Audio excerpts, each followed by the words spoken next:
Hey guys, welcome to my best books of October video. I'm actually doing this like only a couple weeks into November, unlike the best books of September, which I almost waited until November to post.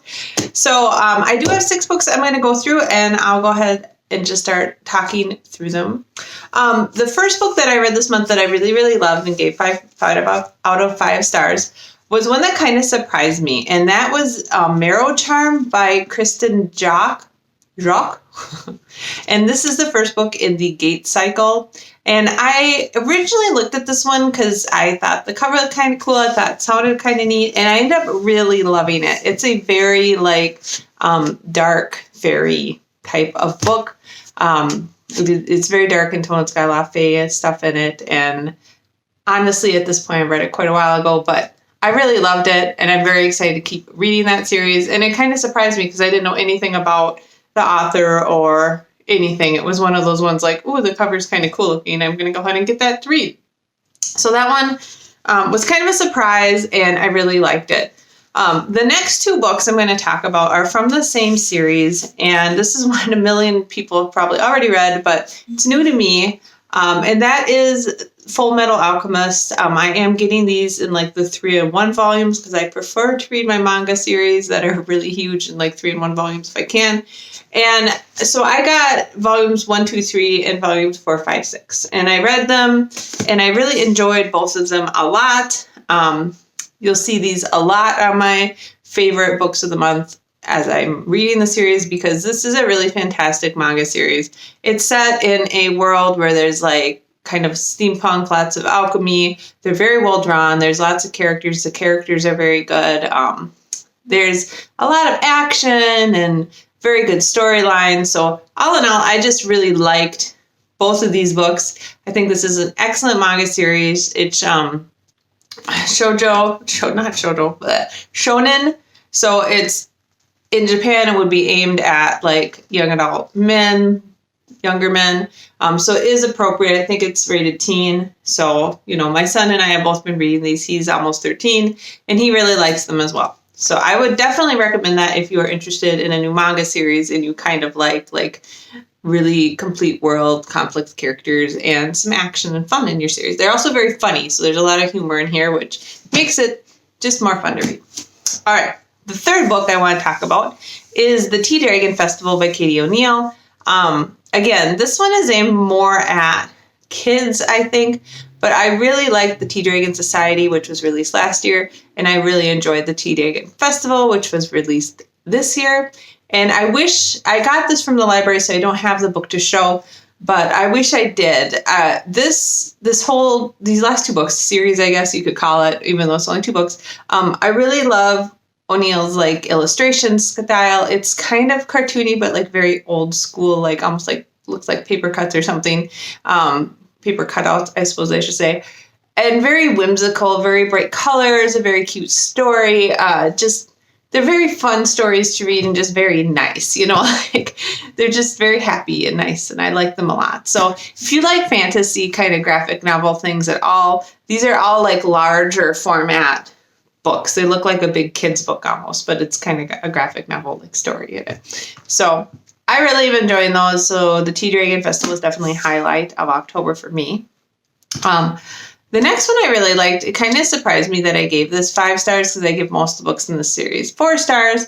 But this is one me and my son have been reading for a number of years together. And we actually read the books separately, but we always both read the series and then we discuss it.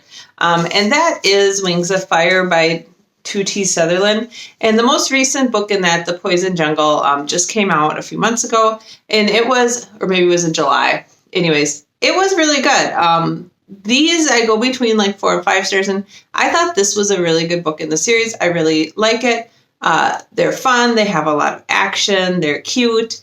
They can be kind of, sometimes I think they're a little over top violent for like the age group. This one was not one of those, but it's dragons and they're just really well written. Sutherland always writes consistently. She writes well. It's easy to read. It's entertaining. So I would just say she's a very like consistent writer. It doesn't like always blow me out of the water, but it's consistently good.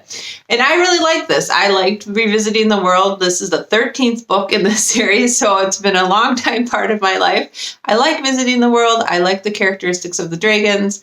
I like the story. This isn't a particularly interesting one because you have kind of the new continent and the old continent are starting to kind of come together. So, yeah, even if you're not a fan of the series, if you like fantasy books about dragons, this is a good series. I mean, it's a lot. So I know Sutherland also writes for like the Warrior series. I used to read those, but they became very like formulaic. These are not. They're a little bit formulaic, like they're kind of a little bit of the same thing, but I feel like the story and the characters really develop a lot over time.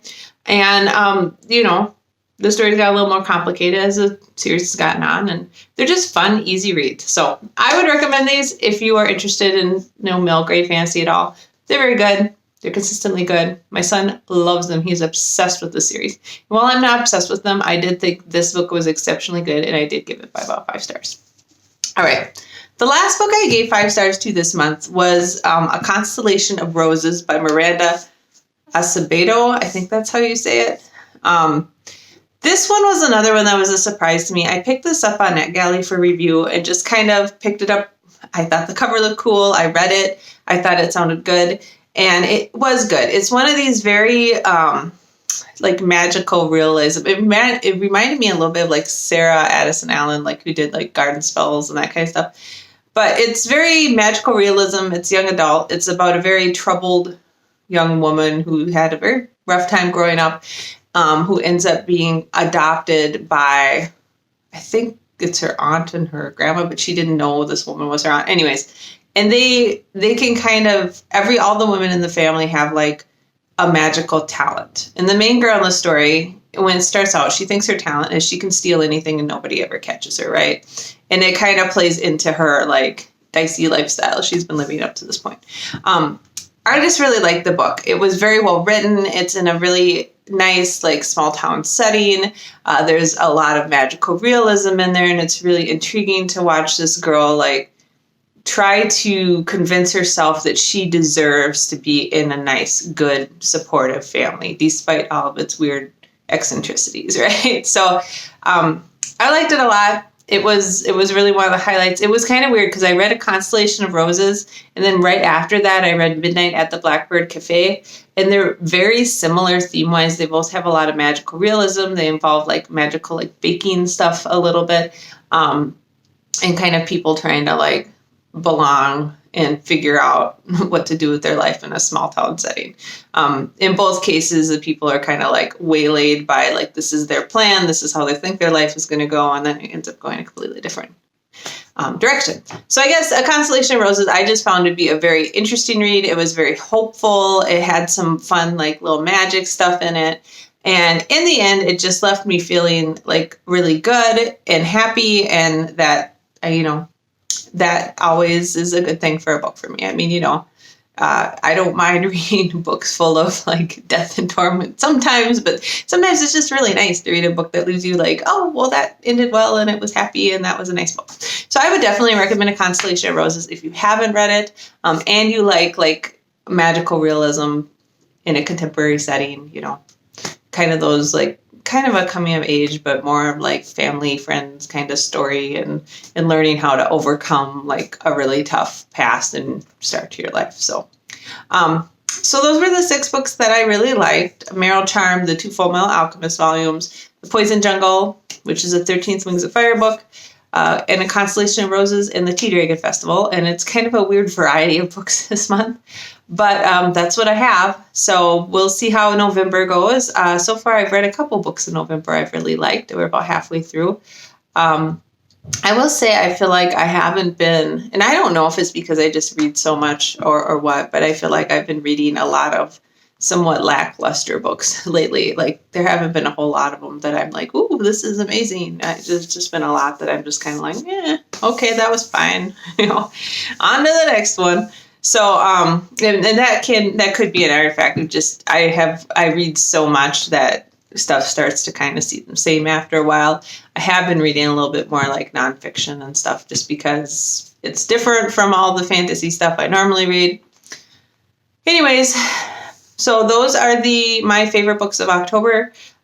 If you have any comments, let me know. I hope you enjoy these posts. And if you have, your favorite books of the month and you'd like to comment about those below, please feel free to do so. I always love hearing what people are reading, and I love watching YouTube videos about people's favorite books of the month and why they love them.